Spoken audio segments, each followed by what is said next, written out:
Online ओला scooty scam से related 16 लोगों को अरेस्ट किया है पुलिस ने।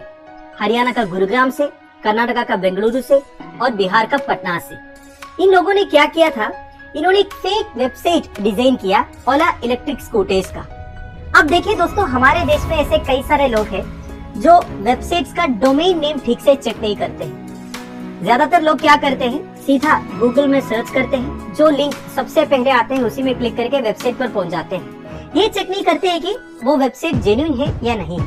कोई भी वेबसाइट का जेन्युइननेस अगर आपको चेक करना है तो उसका डोमेन नेम आपको चेक करना है। एक वेबसाइट का एक ही डोमेन नेम रहेगा, जैसे कि फॉर एग्जाम्पल www.flipkart.com। ये वेबसाइट तो आप जानते होंगे, आप लोगों ने ऑनलाइन परचेज वगैरह किया होगा। अगर आपको फ्लिपकार्ट से कुछ परचेज करना है तो आपको यही डोमेन नेम फॉलो करना है। इतना ठीक है। नाउ इसमें जो www लिखा है ना, इसे बोलते हैं थर्ड लेवल डोमेन। फ्लिपकार्ट जो लिखा है इसे बोलते हैं सेकंड लेवल डोमेन। .com जो लिखा है उसे बोलते हैं टॉप लेवल डोमेन या फिर डोमेन नेम एक्सटेंशन। अगर इस डोमेन नेम में जरा सा भी डिफरेंस है, जैसे कि फ्लिपकार्ट जो लिखा है ना, flip-cart लिखा है, तो वेबसाइट अलग हो जाएगा, आप दूसरे सर्वर पर पहुंच जाओगे। तो इसी तरह जो ऑनलाइन स्कैमर्स है वो काम करते हैं। वो क्या करेंगे, ऐसा कोई वेबसाइट डिजाइन करेंगे और उसका जो डोमेन नेम है वो थोड़ा बहुत सिमिलर रखेंगे। जो लोग डोमेन नेम ठीक से देखते नहीं है वही वेबसाइट पर पहुंच जाते हैं। तो जैसे कि ओला इलेक्ट्रिक स्कूटर का फेक वेबसाइट में क्वेरीज आने लगा, तो भी सी बात है, वो अपने मोबाइल नंबर प्रोवाइड करेंगे, एड्रेस वगैरह प्रोवाइड करेंगे, उनके जो रिक्वायरमेंट्स है वो सब प्रोवाइड करेंगे। तो ये जो स्कैमर्स है वो उन्हें फोन करने लगा, फोन करके उनसे पैसे मांगने लगा कि आपको इंश्योरेंस का पैसे भरना होगा, रोड टैक्स का पैसे भरना होगा। तो काफी सारे लोगों ने इस तरह पैसे भरे भी। इन्होंने 1000 से ज्यादा विक्टिम से 5 करोड़ से ज्यादा पैसे इसी तरह कलेक्ट किए थे। तो जैसे पुलिस के पास कंप्लेंट्स पहुंच गए, पुलिस उनके कॉल सेंटर्स रेड किए। पुलिस को total 114 SIM card, 60 mobile phones, 7 laptops and 25 bank account details भी मिल गया, जिसमें 5 करोड़ से ज्यादा ट्रांजैक्शन रिकॉर्ड हुए थे।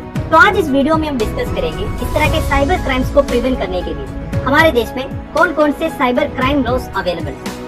तो सबसे पहले साइबर लॉ मतलब क्या होता है। साइबर लॉ बेसिकली एक लीगल सिस्टम है जो internet, computer systems, cyber space and all matters related to cyber space और इंफॉर्मेशन टेक्नोलॉजी के साथ डील करते हैं। It directs the electronic circulation of software, information and data security as well as electronic commerce. तो basically online के through जितने commercial activities होते हैं दोस्तों, उन सबको रेगुलेट करते हैं साइबर लॉस। वैसे आपको पता होना चाहिए, आजकल जितने ई डॉक्यूमेंट्स इशू होते हैं ना, ई डॉक्यूमेंट्स का मतलब क्या होता है, जो आपको ऑनलाइन मिल जाता है, जिसमें इंक साइन नहीं रहेगा। तो ऐसे डॉक्यूमेंट्स को भी लीगल रिकॉग्निशन दिया है साइबर लॉस के अंदर। तो आसान भाषा में जो लोग साइबर क्राइम्स के साथ डील करते हैं उसे आप साइबर लॉ बोल सकते हैं। आजकल आपको पता ही है दोस्तों, ई कॉमर्शियल एक्टिविटीज बहुत ज्यादा पॉपुलर हुआ है, तो ये बहुत ही जरूरी है प्रॉपर रेगुलेशंस लेके आना माल प्रैक्टिसेस को प्रिवेंट करने के लिए। तो साइबर क्राइम मतलब क्या होता है, एनी क्रिमिनल एक्टिविटी जिसमें कंप्यूटर, नेटवर्क डिवाइस और any other related device involve है, उसे आप साइबर क्राइम बोल सकते हैं। आजकल साइबर क्राइम्स के थ्रू काफी सारे क्रिमिनल्स पैसे कमाते हैं, जैसे कि कोई नेटवर्क को हैक करेंगे, इसके बाद रैंसम पूछेंगे, ईमेल एंड इंटरनेट फ्रॉड करते हैं, आइडेंटिटी थेफ्ट करते हैं, फाइनेंशियल अकाउंट्स फ्रॉड करते हैं, credit card details, internet banking details, ये सब चुराते हैं।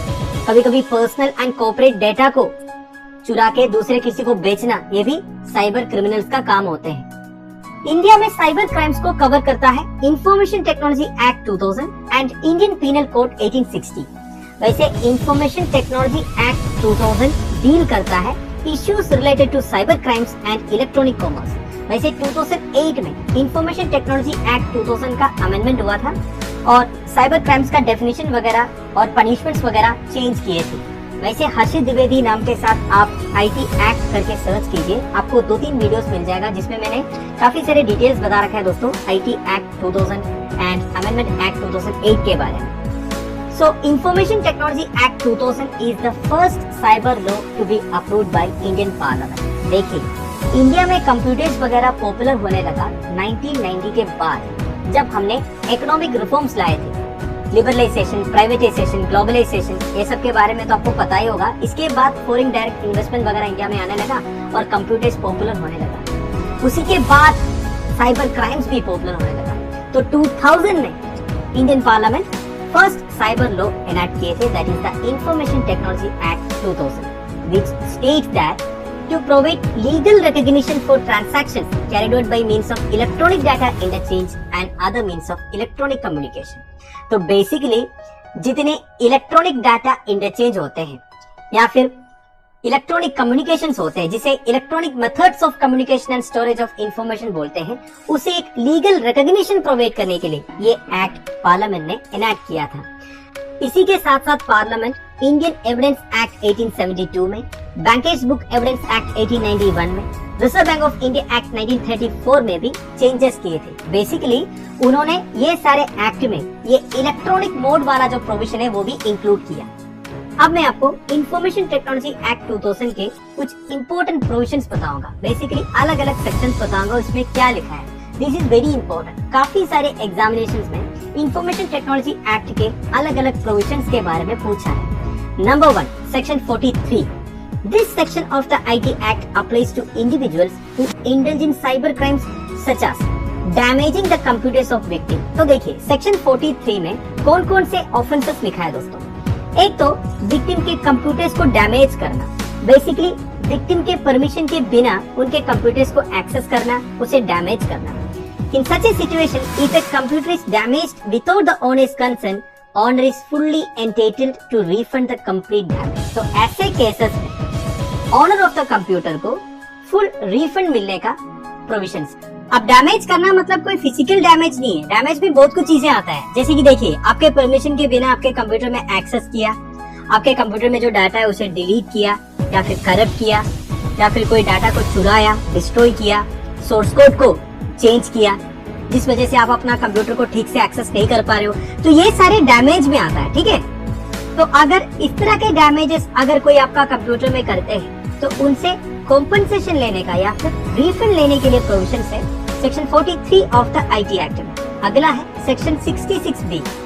This section describes the penalties for fraudulently receiving stolen communication devices और कंप्यूटर्स। चुराया हुआ कम्युनिकेशन डिवाइसेस या कंप्यूटर्स कोई अगर रिसीव करते हैं जबकि उन्हें पता है कि ये एक्चुअल ओनर का नहीं है, तो ये भी एक पनिशेबल ऑफेंस है। 3 साल की सजा हो सकता है and depending on the severity ये fine of up to ₹1 lakh, तो मैक्सिमम 1 लाख तक का फाइन भी इम्पोज हो सकता है। अगला है सेक्शन 66C। ये क्या है? The focus of this section is digital signatures, password hacking and other forms of identity theft. आप समझ गए होंगे डिजिटल सिग्नेचर्स। डिजिटल सिग्नेचर्स मतलब क्या होता है? देखिए ई डॉक्यूमेंट में आपने देखा होगा सिग्नेचर रहता है और उसमें लिखा भी रहता है कि ये डिजिटल सिग्नेचर है। ठीक है, तो इस तरह के डिजिटल सिग्नेचर अगर कोई इमिटेट करते हैं या फिर कोई पासवर्ड हैकिंग करते हैं, ये भी पनिशमेंट है, 3 साल की सजा है, मैक्सिमम 1 लाख रुपीस का फाइन है। फिर देखिए section 66D। This section involves cheating by personation using computer resources. Personation का मतलब क्या होता है दोस्तों? बेसिकली किसी और को इमिटेट करना, किसी और के मैनर्स को इमिटेट करना, कोई और बोल के आपको चीट करना, वो भी कंप्यूटर रिसोर्सेज यूज करके। इसका भी पनिशमेंट है 3 साल तक का, 1 लाख का फाइन भी। अगला है section 66E। This is the most important one. देखिए taking pictures of private areas, publishing और transmitting them without a person's consent is punishable under this section। किसी और का प्राइवेट एरियाज का पिक्चर्स लेना, उसे पब्लिश करना, ट्रांसमिट करना, वो भी उस पर्सन के कंसेंट के बिना, तो obviously this is punishable. Penalties if found guilty can be imprisonment of up to 3 years or up to ₹2 lakh fine. तो 3 साल तक की सजा है और 2 लाख का फाइन भी है। Finally section 66F acts of cyber terrorism. ये सबसे खतरनाक है दोस्तों।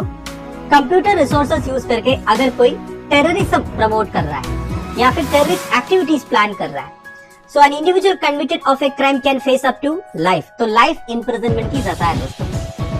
इधर एक एग्जाम्पल भी दिया हुआ है। देखिए Bombay stock exchange and national stock exchange में एक थ्रेट ईमेल पहुंचा था कि उधर एक टेरर अटैक होगा करके। ठीक है, तो उस क्रिमिनल को अपहरण किया था under section 66F of the IT act. तो समझ गए ना, किसी को अगर थ्रेट ईमेल्स वगैरह कोई भेजते हैं, अगर कोई टेरर अटैक होगा करके चैलेंज करते हैं तो ये सारे पनिशेबल है सेक्शन 66F के अंडर। तो बेसिकली आप समझ गए ना दोस्तों। देखिए, कंप्यूटर रिसोर्सेज के थ्रू जो एक्टिविटीज है उसमें कहीं ना कहीं अगर टेररिज्म से लिंक है तो सीधा सीधा सेक्शन 66F में कनेक्ट किया जाएगा। तो दोस्तों दैट्स इट। अगर इस पर्टिकुलर इंसिडेंट के बारे में बात करें तो देखिए, आपको सावधान रहना है। जैसे मैंने आपको पहले ही बोला, डोमेन नेम हमेशा चेक करना है। कभी भी कोई भी लिंक फॉलो करके वेबसाइट पर पहुंच मत जाना। अगर पहुंच भी गए तो आपको वेबसाइट का जो डोमेन नेम है वो प्रॉपर तरीके से चेक करना है, तो आपके साथ इस तरह के स्कैम्स नहीं हो सकता।